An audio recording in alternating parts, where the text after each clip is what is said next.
From the ECSI Sports Studios and the #1 sports investors in America,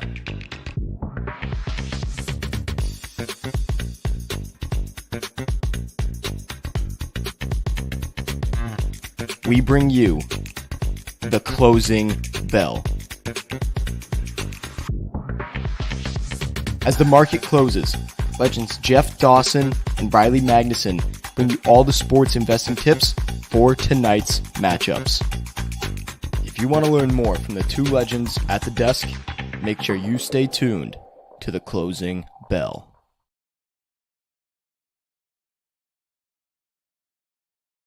ECSI fans, you want to revolutionize your sports investing habits? Allow me to tell you about WagerWire.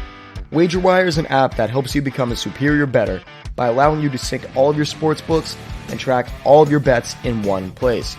See your current action, your betting history, and stats. You can also sign up for sportsbooks and collect bonus offers. Follow them at WagerWire on X, as they're the best account on the platform. Head to the App Store or Play Store now and search WagerWire to download the app.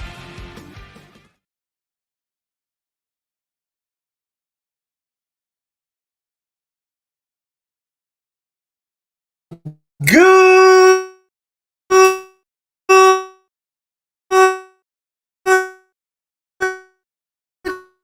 evening, sports from all around the globe. I am holding to investors, and this is your closing bell for Wednesday, 23. Got some snow going on here. Nothing crazy, but the internet seems to be lagging a little, so apologies initially there. Shout out to our gentleman behind the desk and glass here, Joseph Shea, Cade Horton, and of course the one and only Evan Lewis, and our proud sponsorship and partnership with WagerWire. Please go to Google Play or wherever you download the app. Download it; it's free. It's on NASDAQ, I should say. Just announced on our show live yesterday in Stations Casino. And going to be at a lot more sports books, hopefully real soon, and definitely into 2024. Get yourself acclimated with the app. Start tracking your wagers, tracking your ROI. Take advantage of some of the free plays, promos that the other sports books on that app are offering. And if you're looking to make some side cash, especially around the holidays, send an email to affiliates at wagerwire.com. Tell them JD from ECSI sent you. Zach, Travis, the rest of the team and community will take good care of you. And shout out to all the WagerWire community that has been joining us of late. Thank you. Like tipping the dealer at the Bellagio, or I should say Planet Hollywood behind us. The likes and the retweets are awesome. So without further ado, let's bring in the co-star of this show, the one and only Mr. Southside Riley. Let's get you up here, Riley. There you go, Riley. How are you this evening? My friend. Good evening. I am doing fantastic, my friend. Good to be back with you after a couple of solo shows on the ECSI closing bell airwaves, my friend. I had some nice success a couple of days in the football and basketball worlds. But ready to get back on the horse with you, my friend, breaking down. I think in tonight's case, a lot of, I'm sure you and I might do a little recapping, but I think in tonight's game, quite a bit of basketball going on. No in-season tournament tonight. Had a handful of games the last couple of days, as well as these semifinals coming up, I think tomorrow, if I'm not mistaken. So ready to be back with you, my friend. Happy to be here. Obviously, you had some shows yesterday, but rocking and rolling, ready to go today, my friend.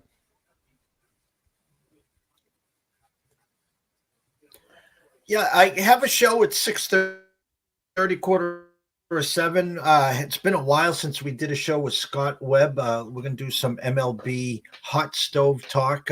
Just last night, the Red Sox trade Verdugo to the Yankees. The Red Sox and Cora I guess Cora and Verdugo didn't see eye to eye for a lot of last year. Verdugo was a part of the Mookie Betts trade that, everyone here, of course, is going to be salty. He was the one last hope in that trade. And I like him. I think he brings energy, he brings spunk, he brings a dirty dog mentality for the most part. Last year, he had some days where it looked like he was just going through the motions, but they move him. And the funny part about it is the Yankees were looking for a lefty bat. Bellinger was one of the names that they were talking about. And then speculation last night is that Verdugo would be a part of a trade back to the Padres for Juan Soto. And they made it clear that Verdugo was going to stick and stay. And the fact, Soto heading to the Yankees, if it hasn't been announced, is just waiting to, cross the I's and T's. And, we'll be now waiting for Shohei, where he's going, where speculation is this weekend. He'll announce where he's going. And then the next big piece, obviously, be Yamamoto. But, what are you hearing? What are you seeing? Anything from your White Sox? Any hope, or what are you hearing? I mean, I'd rather talk about the other hot stoves. I don't obviously. I'll give my piece on the White Sox because I don't want to take any steam away from you and Scotty. Obviously, gonna have a great conversation in a couple hours tonight. And as far as non-White Sox stuff, because the White Sox stuff, man, is hitting a pretty depressing point right now. If before I talk about that, the other thing I saw today is media personalities being upset with the way Ohtani's handling this free agency situation. He's trying to keep his cards close to the chest and not have other teams, release, what they're talking about, who's negotiating what. So I don't know if Ohtani is the person to be upset with, or if MLB themselves need to be upset at that because, from I understand where people are coming from. I don't know if Ohtani is the right person to be mad at from the media standpoint, but you have an opportunity where the MLB, like how the NBA typically every single year does, is able to make their offseason time more relevant and keep their name in the back of people's minds. And MLB just hasn't done that the same way that the NBA and NFL can. So Ohtani is the one person that obviously can get can get people to stop and pay attention to the MLB hot stove more than just about anyone else. Obviously a handful of names can, but again, I'm curious what your thoughts. I don't know if Ohtani has an obligation to the MLB or not. I'm not upset about it because you and I are going to talk about it. We talk about it anyways. It's still going to be noteworthy news wherever he goes. But the MLB themselves should be a little annoyed at how it's going because they're the ones that aren't getting the same publicity that, like I said, that these other leagues are able to drum up in the offseason there.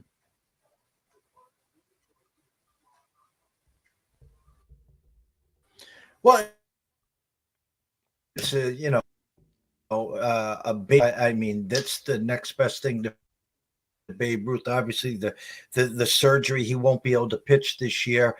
Still play the field, DH or whatever he's going to do. Whoever eventually signs him,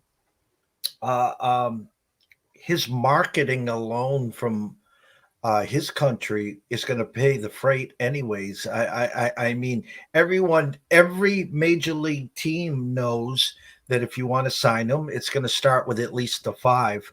It's going to be 500 plus to sign this guy. So how he is on else, at this point, I think it's just more social media BS and drama. It really is at this point because every team has an opportunity to go sign him, but we only know there's a handful of teams that can and that will. If I was a smaller market team, I would be running to Yamamoto. He's 25 years old. If I was, put it this way, I'll put myself in the Red Sox shoes. Mm-hmm. You weren't going to get Shohei. You can tell the world you're in on Yamamoto. You're not going to get Yamamoto. I would have been all in and got Juan Soto. Why? He's 25. He's a lefty. He's got 1 year left. You sign him the extension. You build around Devers and Soto, and then you go from there. Jordan Montgomery is not going to move the needle for the Red Sox, and that's who they're going to end up with. And the fact of the matter is that Breslow comes in here, and saying all the right things, but he's just another puppet that currently whatever upstairs is telling him he is saying. And Cora, I saw Cora all decked out at the meetings, and he's already, I swear, Riley, he's got 1 foot out, meaning he's already on his way upstairs as well. So maybe this is his last year of coaching and he wants to go upstairs, maybe work a side of Breslow, or they're grooming him to do something else. But I don't have a problem with what's going on with Shohei. I really don't. It's Shohei, it's his agent. And you know what? You could have really pressed the button and got him if you really wanted to at the All-Star break and the trade deadline. You could have went all in and not had to go through this madness and overbought him from the Angels. You could have got him if you wanted. 100%, and it really sparking this conversation because just today, kind of rolling my eyes at a few of these headlines, and Ohtani doesn't owe anybody anything. I mean, he's wherever he goes, it's still going to be noteworthy. And like I said, if anyone's upset about how he, keeping things close to his chest, it should be the MLB themselves, not the media necessarily. We're still going to talk about it. So there's that. As far as the White Sox are concerned, Jeff, it's already a rough list of offseason occurrences. Most recently today, reports confirm that Jerry Reinsdorf meets with the mayor of Nashville. This is a trick that he's done before, and the rumors of him moving the team out of Chicago were a couple months ago. It's not the first time he's done this. I think it's kind of a bluff to force some hands. But, obviously, not been a popular guy in recent memory in Chicago necessarily, but. That's obviously not something White Sox fans are happy to see, that he's taking a meeting with the mayor of Nashville there.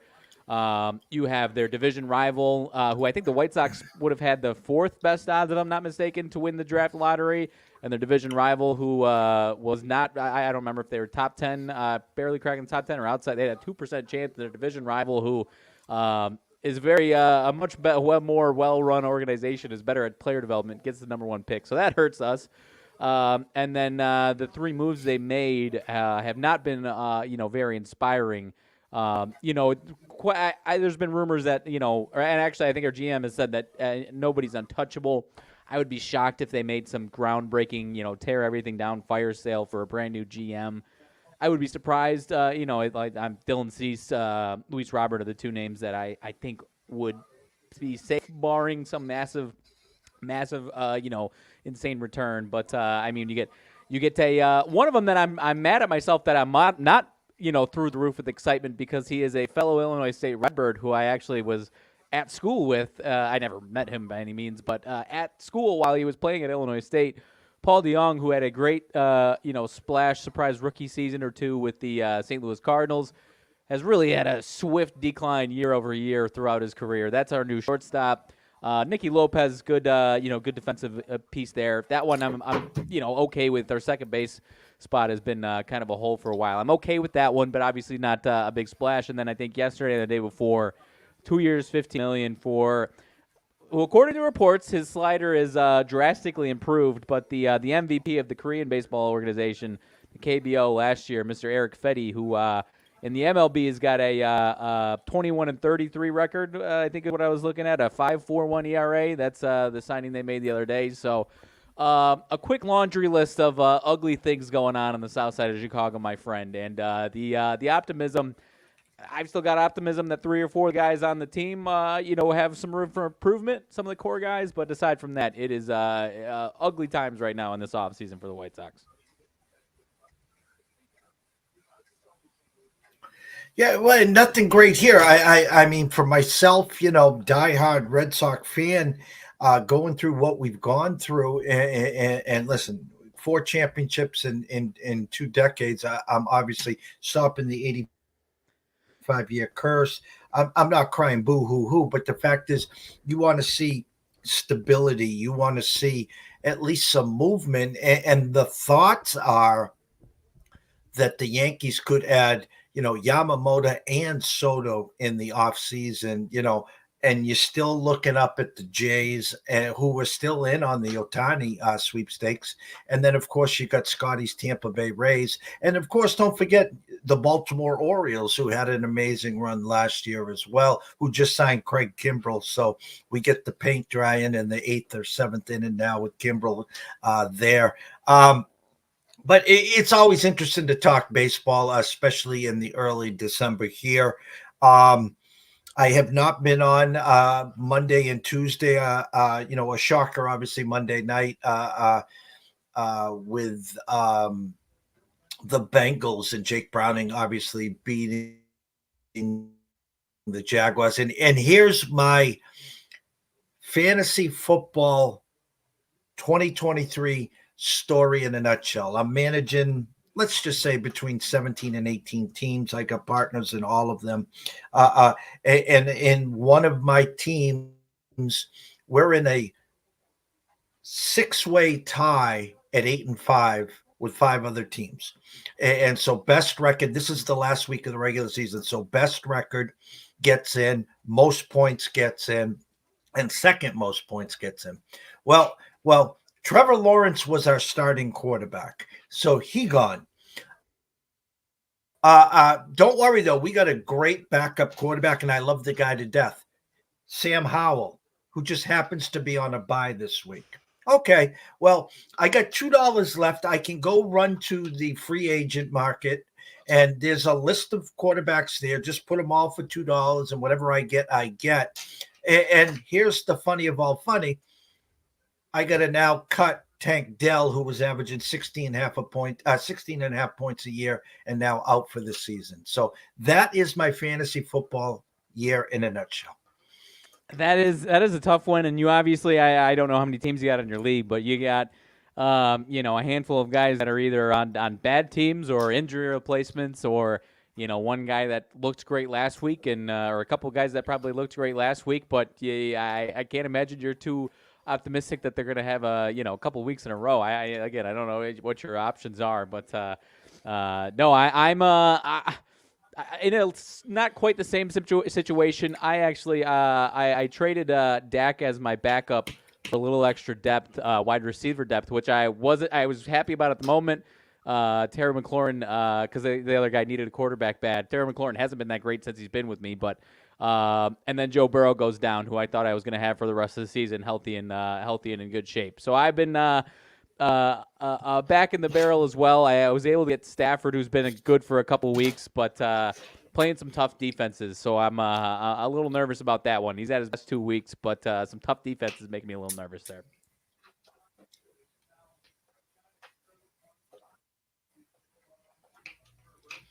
As you said, no in-season tournament in the NBA. There is a boatload of games.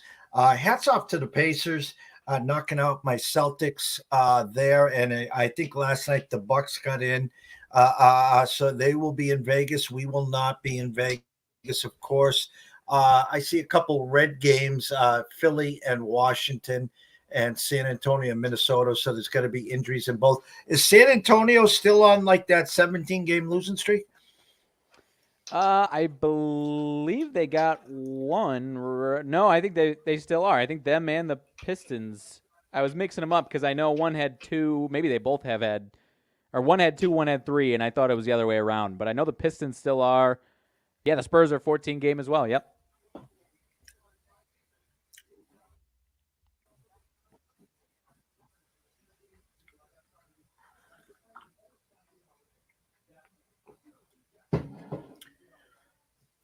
Well, the board is yours, my friend. Find us some winners. All righty. Well, speaking of one of those teams, the Pistons are 2-18 and have had a what's the losing streak for them? Is it 17 for the Pistons? 17 for the Pistons. They are 1.5 now. I see 2.5 in a couple spots. Dogs are hosting the Memphis Grizzlies, who are 5-14 in their own right there. Before a loss a few days ago, they did win a couple in a row over the end of the weekend, maybe Utah and Dallas there for Memphis there, and then you've got the Pistons, who are still losing their face off, not really finding any offense for themselves there. It's tough to say. I mean, at some point, you could just start taking some shots at the Pistons, assuming they're going to win a game at some point. I do think this is a Pistons number, but I'm a little nervous with the Grizzlies starting to look a little bit better this last week or so. So I'm gun to my head. I think the Pistons are got a chance to win tonight. But the head scratching thing about the Grizzlies is some of the numbers they had the early part of the season. Not to mention their early season win total was, I think, 45.5 or something like that, despite the first 25 games with Ja Morant. And I was scratching my head, and now, and this was even after Steven Adams went down for the season. And after that happened, I really didn't understand how we were finding, 45, 46 wins or even 40 plus wins without Steven Adams and, of course, Ja Morant for the first portion. I know this team's been good without Ja the last couple of years, but it was bizarre. So I'm a little nervous on one hand. We are close to the return of Ja Morant on one hand of it, but while I think this is a Pistons number, I am still a little concerned that you're going to start seeing a Grizzlies team start to put some better performances together on a nightly basis with or without Ja. So again, leaning towards the Pistons, but I am nervous about it, and I'm not touching it tonight.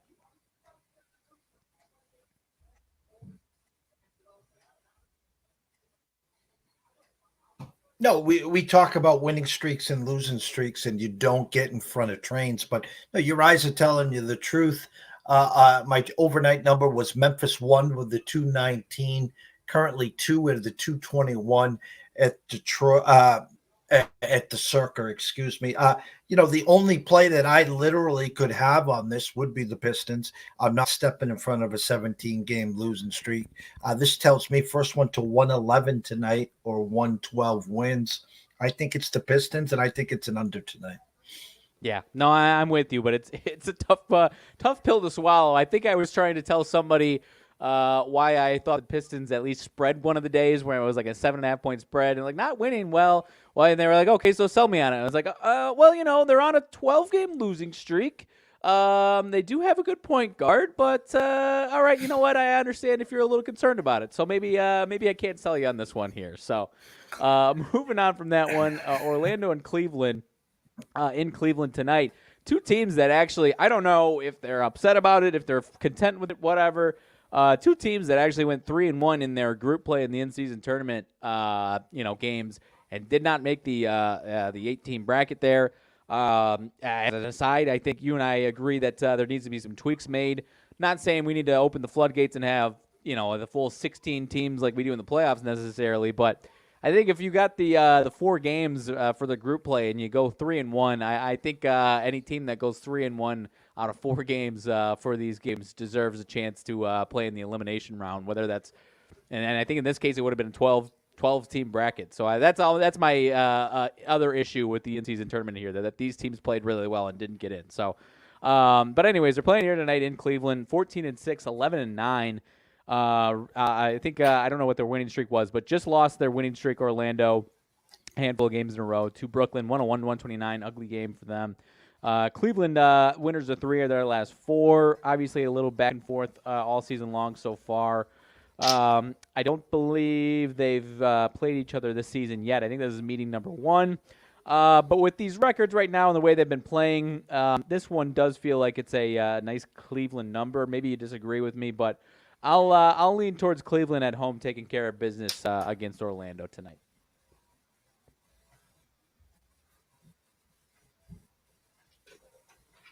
Yeah, my over 222.5 for the 4. Currently 225 with the 4 at Circa. Again, teams coming off of a winning streak lose one. They usually lose the second one. I do lean Cleveland here. This has got that, let me see, 14, 10. Yeah, this got that 115, 110 smell to me. What's the Cleveland team total at? Is it at around 115, 114 and a half? I do believe 114 and a half. Yep.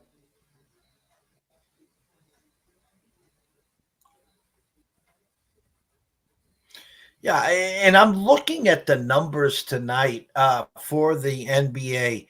over unders 222.5, 219. The big one is Philly and Washington 237.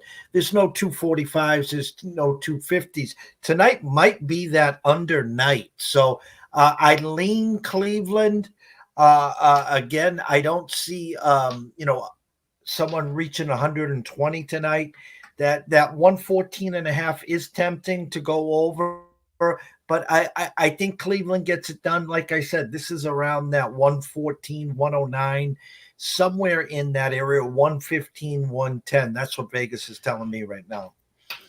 Yeah, no, I'm with you on that one. The other big total tonight is that Brooklyn and Atlanta game, 242.5. But other than that, you're absolutely right.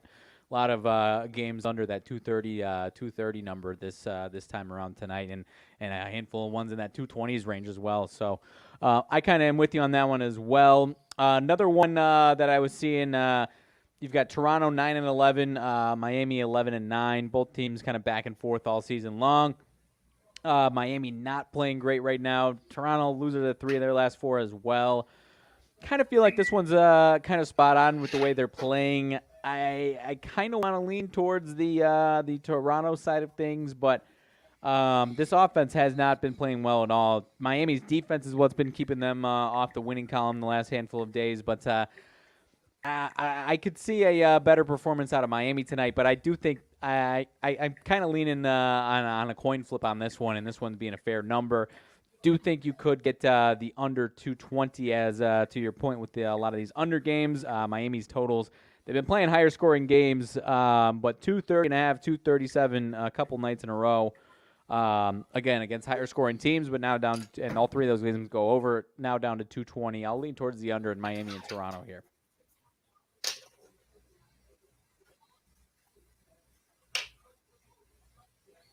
No, I agree. I had a 217 with a 3, now a 4 with a 2. I talked all last year. We were waiting for Miami to get hot. We were waiting for Toronto to get hot. Well, Toronto never got hot. That's an 80, 42 and 40, 44 and 38 or something like that. Almost like playing grab ass here. As you flip, which team's going to show up today? Is it Miami? Is it Toronto? I would lean the under in this game, as you stated. Yep, I like it a lot there for sure. Brooklyn and Atlanta, another one. Brooklyn actually playing really solid right now. 4 of their last 5 in the win column. Playing some all right teams, no scrubs. They lose 128-129 to Charlotte there. Their games, the totals haven't been as high in their games. They've had a couple high scoring games. Atlanta, obviously, a team that we typically see some high totals with, 242.5. So not in that 250 range where they've been, kind of fire it over anytime they get to that number. But it is obviously still pretty high. Atlanta not playing well right now. So it's a game where if there's going to be a lot of points, this one could go a lot of different ways. But an Atlanta team that's kind of struggling right now as 3.5-point favorites against a team in Brooklyn that's playing well. I'll lean towards Atlanta, but they typically do still get a little public favoritism as opposed to a Brooklyn team that doesn't really have any stars with the star power of Trae Young there. So moving on from that one real quick, my Bulls tonight, 4.5-point favorites at home against Charlotte. Still no Zach LaVine. Whether that's legitimate or not, you can be the judge at home for, but they've won a couple in a row now, the Bulls. So I think this number is fair. They typically do have some actually really, really entertaining games with this Charlotte team, but another one, 220. That's it's not ringing any bells that this one's going to be flying over with the team in Charlotte that often has some higher totals and goes over a little bit. Same thing. Bulls kind of live around this number a little bit more, but it's and lately we've had this Bulls team has been going over. I see, at least in my face, 5 in a row right around this number going over. So another one that I kind of really like the under a little bit more than a couple of these other ones that we've talked about in this Bulls game tonight.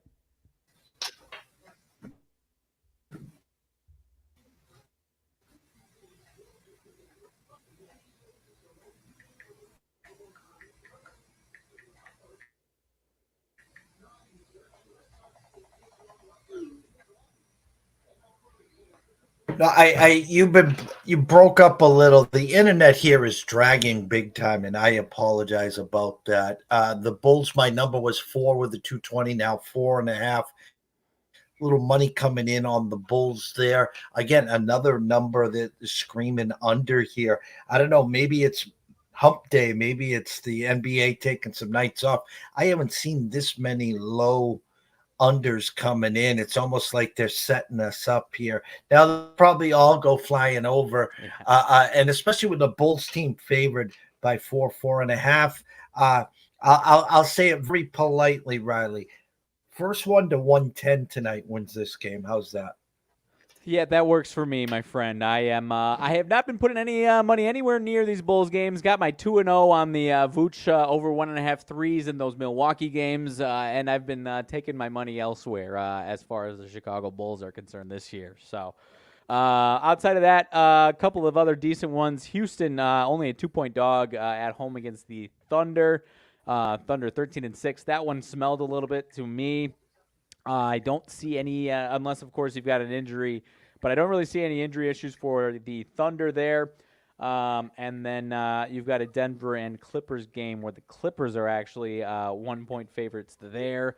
And one where I think you've got, I see Jamal Murray is questionable, so maybe that's why you've got the number right there, but Jokic appears to be active in this one. So unless Jokic is out, that one also is a bit smelly for a Nuggets team who struggled for a second but has turned things around.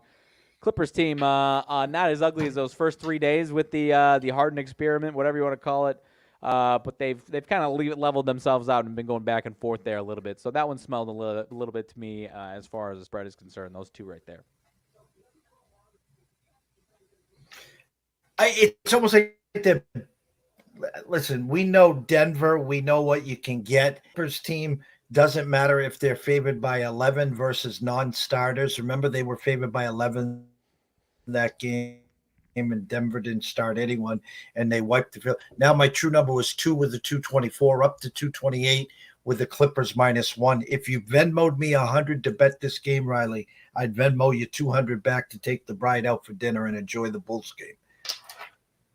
Well, we wouldn't be enjoying the Bulls game, but I would appreciate. You know what I mean there. It would obviously be appreciated, but you know what I mean there. But nonetheless, that is it for the NBA, or at least the games we're talking about. A couple of ugly spreads as well there.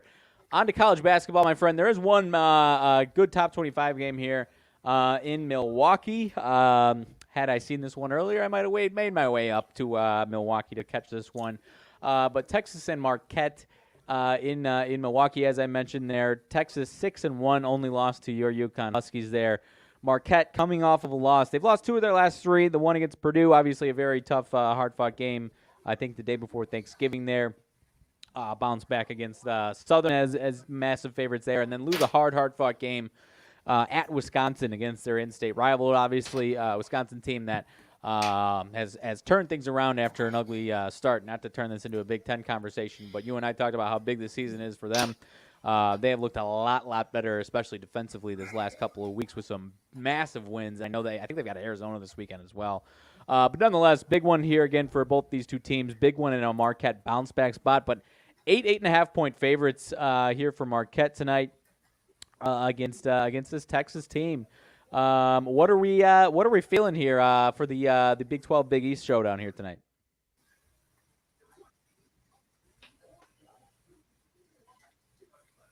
Well, I can tell you just on social media, the whole world's on Marquette. I don't have a good feel. I didn't get a good number on that. Let me just check my overnight. Everywhere I've seen on social media, everyone's got Marquette tonight. Where are we? Now my eyes are playing tricks on me here, Riley. Give me a sec.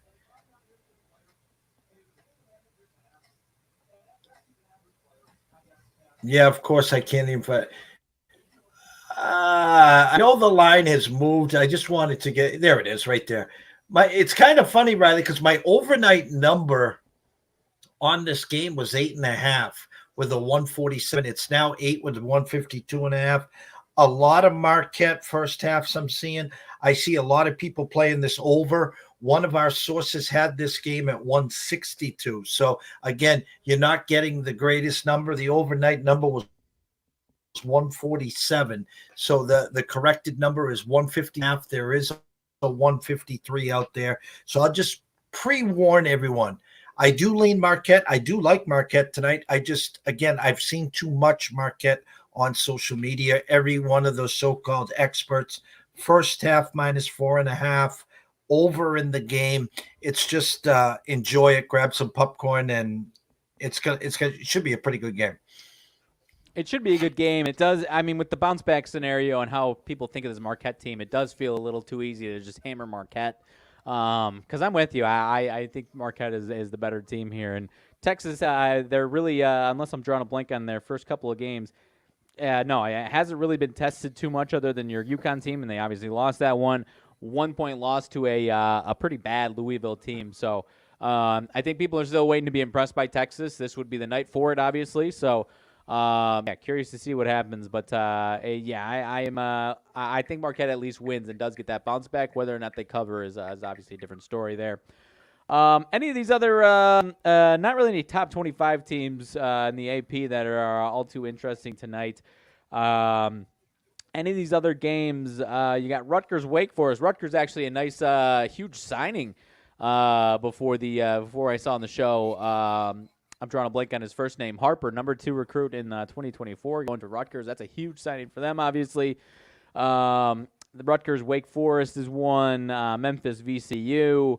Penn State, Maryland. Maryland favored by -7.5 after the Twerps showed up for us on Friday night, my friend. I stayed far away from it, but it was the 53 point on offense Twerps showing up on Friday night. They are 7.5 point favorites at home against the Penn State Nittany Lions, who have lost 4 in a row right now. Obviously looking for a big one there. But kind of a statement for old Maryland there, despite the ugly stretch they've been on.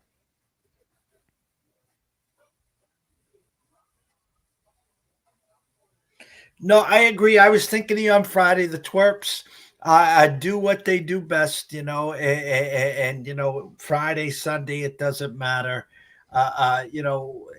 If we have tomorrow's newspaper, then we get the best shot to come up with a winner over there.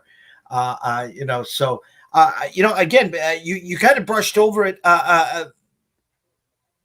The play of Wisconsin. You have to be excited what you've seen over the weekend. It seems like they're making strides.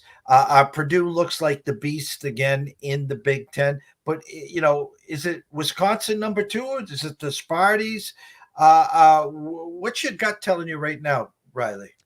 Well, a lot of respect as well to Sparty is kind of doing what you and I have talked about anytime you and I have been on a show together the last 2-3 years. Talking about Michigan State starting slow out of the gates. I know everyone, especially after last night, finally losing to a Big Ten opponent. They're 4-4 as the number 1 4 team in the country. I'm sure everyone is writing them off. They are probably going to be a lot better in 2 months' time. They've got a couple of those still really tough games coming up here, and then a few cupcakes around Christmas time before they get into Big Ten schedule. But yeah. I think I want to see them turn things around a little bit, but at 0-1 in the Big Ten, it's not a terrible thought to take a flyer on them to make a huge run in the actual Big Ten play and be a regular season, potential contender for the title still. Wisconsin, I think, is going to have still some points where we kind of step back and realize that they're just not playing well, and some matchups where if they don't have a few shots falling, or if their defense isn't playing the way it's been the last few weeks, where they're going to have I think they're having a week or two throughout the season where they do struggle. So I don't expect Wisconsin to make some big run at the Big Ten title. And I know I've got some fandom for them, but Illinois is still really impressing me. Their only loss is a really tough fought loss to Marquette at home there. Really solid win last night. Solid kind of beat the pants off of Rutgers over the weekend in Rutgers, a place that's been really, really tough to play in. And I thought they had one more game that was impressive, but not so much. But either way, a team that I think another measuring stick game this week against Tennessee on the road. But an Illinois team that is justifying their preseason ranking and obviously trying to make a name for themselves. So I do think it's Purdue, Illinois, and I don't want to put Wisconsin in that category because I do think it is a team that's going to have a makeup where they're going to struggle at points and get a handful of random losses that you might not expect.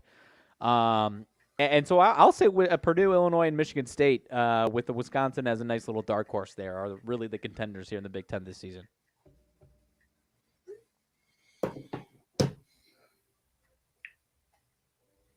And it's almost like the Bruins. In other words, Presidential Cup winners, they bow out in the first round. It doesn't matter what Purdue does in the regular season. You're always going to have in the back of your mind them losing to a 16 seed. So, and sometimes you can learn from what happens the year before. They're going to be a tough out, and everyone's going to say, "Don't worry, they always do." Painter, Edie, I get that part, but just put it.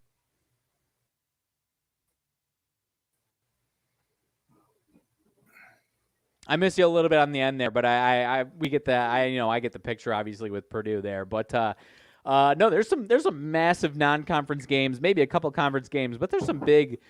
Noteworthy games in college basketball this weekend on Saturday between some ranked teams, or maybe a ranked team versus a team that was ranked and on the outside looking in a little bit now.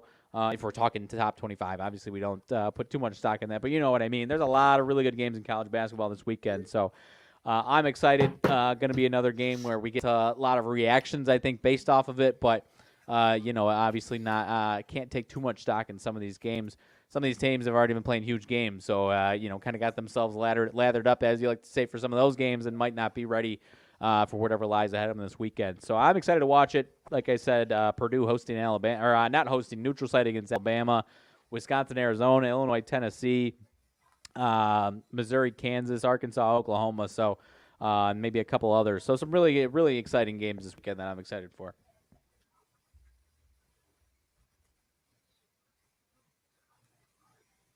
Yeah, and just quickly on to tonight, the rest of tonight's slate. The one game that smells to me the most is Memphis was traveling to VCU. I had a 3.5 with a 141.5. Memphis favorite, now down to 2, some 2.5, so 143.5. I thought that number looked real short on the Memphis side, so keep an eye on VCU tonight, plus the 2.5 or 3. Maybe a possible outright winner there. And there was one more that caught my eye. ECSI VIPs know one that I was looking at. San Fran and Vanderbilt. San Fran travels to Vanderbilt, SEC country there. Keep an eye on that game there. In the NHL tonight, kind of a short totals for everyone, and I apologize. The internet is awful tonight, so I don't want to keep everyone waiting here.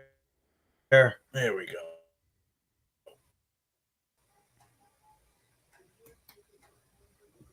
Pittsburgh at Tampa. Money coming in on Tampa under over 6.5. You can get plus 110 on Tampa money line. I'm sorry, team total over 3.5 there. Your Dallas and Florida game is a 6.5. Everyone expects that game to go flying over. I had a 6.5 down to 6. I'll pass there. Vegas and St. Louis. We gave out St. Louis team total under 2.5 2 nights ago when they traveled to Vegas. This is a home and away series. St. Louis won 2-1 in overtime. So I didn't go back to the well, but if you want to get into that game, take a look at St. Louis team total under 2.5 against Vegas tonight. And the Carolina Edmonton, I think there's going to be some goals scored here tonight. I do lean Oilers team total over 3.5. I think they get to 4 or better. The Carolina Hurricanes has been our kryptonite. So, but I expect some goals from the Edmonton side, and I think they get to 4 tonight. Closing thoughts, Riley. Closing thoughts, nothing too crazy. As we said, it's been a good week so far. Ready to rock and roll, ready for The barn burner that's going to be the Steelers and Patriots tomorrow night. My goodness, what a good game we've got on our hands. Oh, I'm sorry, this isn't 10 years ago. It's 2023, and this is going to be a 9-6 Iowa versus Rutgers game here tomorrow night. So, hey, as a football fan and as a fan of disgusting football, all the same, I will be tuned in and ready to rock and roll for it, and we'll try and find some value as I can. If there may be some. But nonetheless, as I said, plenty of good college basketball now that the college football season is obviously not winding down yet. We still got a month, but you know what I mean. Not quite the same. Saturday got Army Navy, and then a lot of good college basketball. So I'm excited for the next handful of weeks and months of college basketball and beyond. So nothing too crazy other than that. Ready to rock and roll tomorrow, same time, my friend. You shout out to UConn at MSG last night, win by 9 against North Carolina. Good win for them, bounce back after the Kansas loss. They get Arkansas Pine Bluff, and then they play the Zags, who will definitely look for some revenge after what we did to them last year in the March Madness. Actually, tonight at 6:30, myself and Scotty Webb from Webby 20 MLB will be talking some hot stove baseball. Tomorrow, 10 a.m., Julian Edlow from DraftKings and DK Sportsbook will be making his weekly trip with us there. And at 1 o'clock, I will be guest with Andrew McGinnis on Wager Talk, talking some Bucks and some NFL. And then we'll be back here at 4:30. We'll be dark on Friday as I will be at Radio Row 11 to 1 with SportsMap Radio, Anthony Pepe, for the Army Navy day before the game. Amazing what I saw on the internet. The Army Navy ticket for Saturday at Gillette is tougher to get than Taylor Swift, who I think had 2 shows at Gillette this summer. So that's kind of crazy there. So I'm blessed and honored to be a part of that. Thanks to Anthony and SportsMap Radio. Shout out to Marty Lowe. Roll Tide. Congrats. You got into the big dance. You opened up 2.5-point underdogs. You're now 1-point underdog. I think by kickoff will be a pick 'em. It's a coin toss game. I'll say first 1 to 24 wins that game. We'll be breaking it down. You sent me the Juan Soto to the Yankees, and you asked me about Shohei. I said this 2, 3, 4, 5 months ago. I'm going to say it again. Whatever Shohei's agent gets as the highest bid, which I think will be the San Francisco Giants. They offered Judge $50 million more than anyone else, and he still went back to the Yankees. I think the Giants will be the highest bidder, and I think they'll take that to the Dodgers, and the Dodgers will match it and maybe add 10%. He'll end up an LA Dodger. That is my guess there. And as for Yamamoto, I know the Red Sox are involved. I don't think they're going to get there. I hate to say it, but I think the Yankees got a great shot. They got Soto. They might add Yamamoto, which just is going to be tough for us in the East. Me and Riley will be doing a lot of quiet talks next spring in the baseball season there. But that's what I got so far, Marty. Join us around 6:30. We'll see what Scotty has to say on the Rays and everything else. Yes, sir. It looks like that Soto trade is in the works of being finalized as we've been on the show, my friend. Don't know if it's official. Soto and Trent Grisham to New York. Michael King, Drew Thorpe, Yoni Brito, Randy Vasquez, and Kyle Higashioka. Hey, and here's the thing. And you know, shame on the Padres. The Padres pulled what the Angels did. The Angels knew they weren't going to re-sign Shohei, but they owed it to their fans, and they said, you know what, let's give it a run. Let's see if we can at least make the playoffs. Maybe we can change his mind. The Padres, shame on the Padres. They had Blake Snell, they had Josh Hader, and they had Juan Soto. And at the All-Star break, they weren't going to make the playoffs either.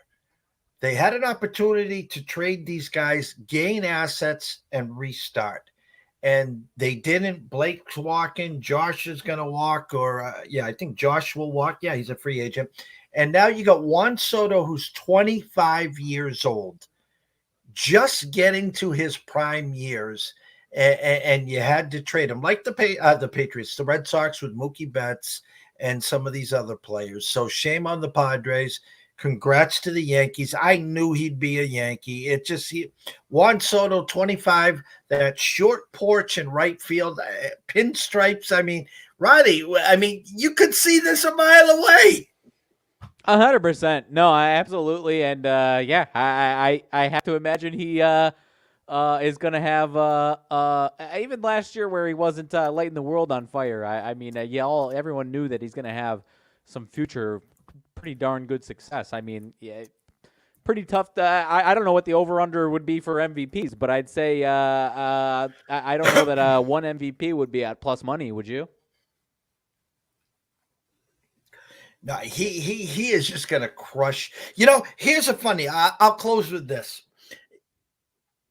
The Red Sox locals, Matt McCarthy, I think, was one of them, and then Maz today on 98.5 said this. Why couldn't you get creative with the Yankees? They wanted Verdugo. Yankees want out of Stanton's contract. Why don't you say throw a Stanton? You take $10 million a year. We'll take the other 15, and at least you could have put Stanton into the lineup, lengthen your lineup. You have Devers in front of him. You have whoever behind him. Yeah, so he hits $180 and he misses 6-8 weeks with a bad back, but you're only paying 15 to the 25. You're getting the Yankees out of it. You're getting them for 60 cents on the dollar, and you never know. You could catch lightning in a bottle. No, I at least in the position that they're in, I think you could do that. And obviously, maybe the fear on that is obviously teams are fearful of doing interdivision trades. But if he's hitting $140 and 5 home runs, then obviously that's going to look even worse. I agree with you 100%. I think what you just said would have been a good move, but I think the fear of the worst case scenario is probably what would scare them away from that, I think. No, I agree. So Yankees active, everyone that's active, but the White Sox and the Red Sox. It must be the Sox. That's what it must be. So I'll be back in 1 hour with Scotty Webb talking some hot stove as long as the internet holds up. Me and Riley will be back tomorrow at 4:30. Until then, everyone, have a great evening. Thank you so much for watching. Again, on social media, X, Twitter, hit the likes, hit some retweets here. Go over to YouTube, subscribe to our YouTube station, East Coast Sports Investors. Come January 1st, 2024, we plan to do some big things, a lot more on our YouTube station, a lot more national branding, which you're going to see a partnership in the works with Sports Map Radio and the Diehards and Anthony Pepity there. So good stuff coming. Shout out to Russell Saylor. Thank you so much, Russell, for all you do. So guys, have a great evening. Enjoy yourself, and we'll see you soon.